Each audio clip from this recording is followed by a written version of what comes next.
ప్రభుత్వం 2 సార్లు ఎన్నిక వాయిదా వేసి ఫిబ్రవరి 16, 17వ తేదీ వాళ్ళు ఎన్నిక పెట్టకుండా ఉంటే మేము హైకోర్టును ఆశ్రయించాం. హైకోర్టు ఒక తీర్పు ఇచ్చింది. 4 వారాల లోపల 3 వారాల లోపల ఎన్నిక కంప్లీట్ చేయండి. If anything necessary it will be extended to another week అండి.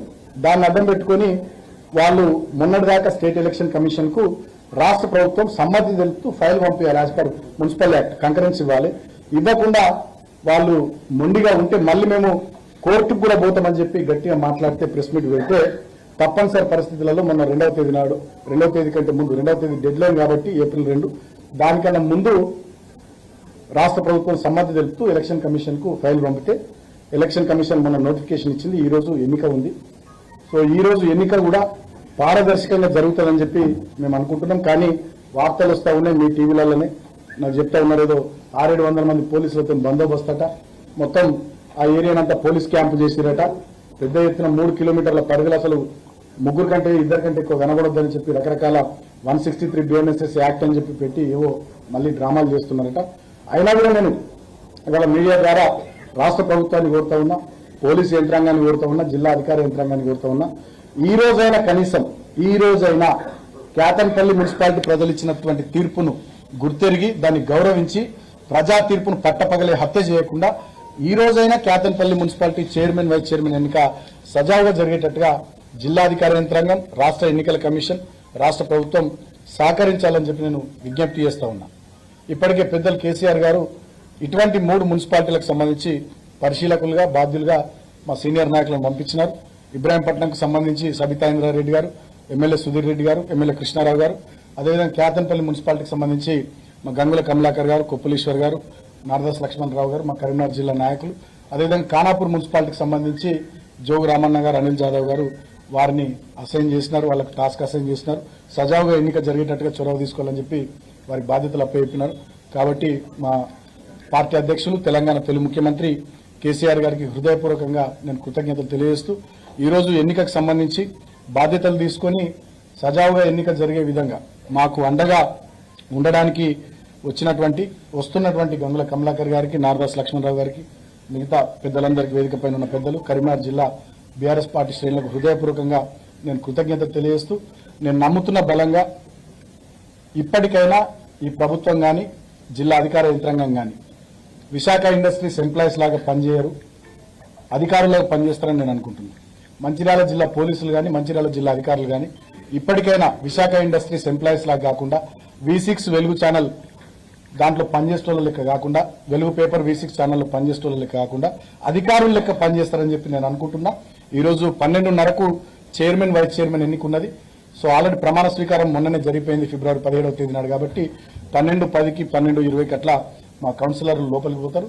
సో వీళ్ళు మా ఇంటి నుంచి కౌన్సిల్ హాల్కు సజావుగా పోయేటట్టుగా, లోపల ఎన్నిక కూడా సక్రమంగా జరిగేటట్టుగా జిల్లా అధికార యంత్రాంగం, రాష్ట్ర ఎన్నికల కమిషన్ చొరవ తీసుకుంటే సహకరిస్తాయని చెప్పి నేను భావిస్తా ఉన్నా. ఒకవేళ ఇవాళ కూడా ఏమైనా జరిగితే డెఫినెట్ గా ఇక ఇంతకన్నా దుర్మార్గం ఇంకోటి ఉండదు. ఎందుకంటే ఇది 3వసారి, ఫిబ్రవరి 16, ఫిబ్రవరి 17, ఇవాళ ఏప్రిల్ 4వ తేదీ. ఇవాళ కూడా ఇక ఇంకా దుర్మార్గంగా ఏమైనా ప్రవర్తిస్తే ఇక ప్రజాస్వామ్యానికి, ప్రజలు ఇచ్చిన తీర్పుకు అసలు విలువే ఏముంటుందని చెప్పి నేను ప్రశ్నిస్తా ఉన్నా. ఇప్పటికైనా ఈ రాష్ట్రంలో ఈ గూండాగిరి, ఈ దౌర్జన్యము, ఈ దుర్మార్గాలు బంద్ కావాలి. మీరేం చెప్పి అధికారంలోకి వచ్చిర్రో వాటిని నిలబెట్టుకునేటటువంటి వాటి మీద ఈ రాష్ట్ర ప్రభుత్వ పెద్దలు శ్రద్ధ పెట్టాలని నేను కోరుతా ఉన్నా. గతంలో మేము అధికారంలో ఉన్నప్పుడు ఆనాడు గ్రామ పంచాయతీ ఎన్నికలు జరిగితే 96% గ్రామ పంచాయతీలు తెలంగాణ రాష్ట్రంలో మేము గెలిచినాం బీఆర్ఎస్ పార్టీ.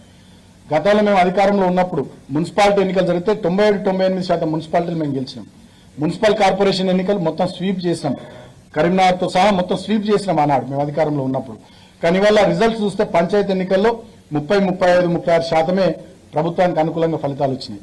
తర్వాత మున్సిపాలిటీ ఎన్నికలలో 46%, 50% ఏదో అనుకూల ఫలితాలు వచ్చినాయి తప్ప చాలా చోట్ల జనగామలో కానీ, తొర్రూరులో కానీ, ఇంకా అనేక చోట్ల కూడా జబర్దస్తి చేసి వాళ్ళు గెలిచినారు తప్ప నిజమైనటువంటి ప్రజా తీర్పు ఇవాళ కాంగ్రెస్ ప్రభుత్వానికి అనుకూలంగా లేదు. కారణం వాళ్ళు చెప్పిన SC/ST declaration, BC declaration, youth declaration, రైతు డిక్లరేషన్ అన్ని బోగస్ అయిపోయినాయి. వాళ్ళు ఇచ్చిన 420 హామీలు బుట్టదాఖలైపోయినాయి. వాళ్ళు చెప్పిన 6 గ్యారంటీలు అటకెక్కినాయి. దీని విషయంలో ప్రజలు చాలా అన్రెస్ట్గా ఉన్నారు, చాలా కోపంగా ఉన్నారు. రుణమాఫీ కాలే, అదేవిధంగా రైతాంగానికి రైతు భరోసా వస్తలే, విద్యార్థులకు నిరుద్యోగులకు సంబంధించి 2 లక్షల ఉద్యోగాలు లేవు, నిరుద్యోగ భృతి 4,000 లేవు, మహిళలకు ఇస్తామన్న 2,500 లేవు. ఏ ఒక్క కార్యక్రమం ఈ రాష్ట్రంలో అమలైతలేదు. ఇదే కరీంనగర్ చూస్తుంటే బాధ అనిపిస్తున్నది. ఒకప్పుడు మా హయాంలో బ్రహ్మాండంగా ఉన్న కరీంనగర్ ఇవాళ అభివృద్ధికి ఆమడ దూరంలో కనబడతా ఉంది.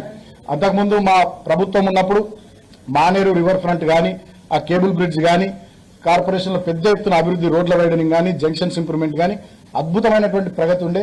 ఇవాళ 3వ సంవత్సరం పాలన ఈ ప్రజా పాలన కాదు, ఇది పాపపు పాలనగా మారిపోయింది. కార్పొరేషన్లు కానీ, మున్సిపాలిటీలు కానీ, గ్రామ పంచాయతీలు కానీ అధ్వానంగా తయారైపోయిన. చెత్త ఎత్తేటోడు లేడు, ఊడ్చేటోడు లేడు, బుగ్గలు వెలుగుతలేవు, మంచినీళ్ళ సప్లై లేదు, కరెంట్ సప్లై లేదు, డ్రైనేజ్ వ్యవస్థ సక్రమంగా లేదు. మొత్తం పాలనంతా పడకేసింది. ఏం జరుగుతుంది ఈ రాష్ట్రంలో అంటే దాడులు, దుర్మార్గాలు, దోపిళ్లు ఇవి జరుగుతున్నాయి తప్ప ఇంకోటి లేదు. రాష్ట్రంలో ఇప్పటికే 3వ సంవత్సరం పాలన మొదలైనటువంటి కాంగ్రెస్ ప్రభుత్వ హయాంలో 3 లక్షల కోట్ల పైచీలకు అప్పు చేశారు.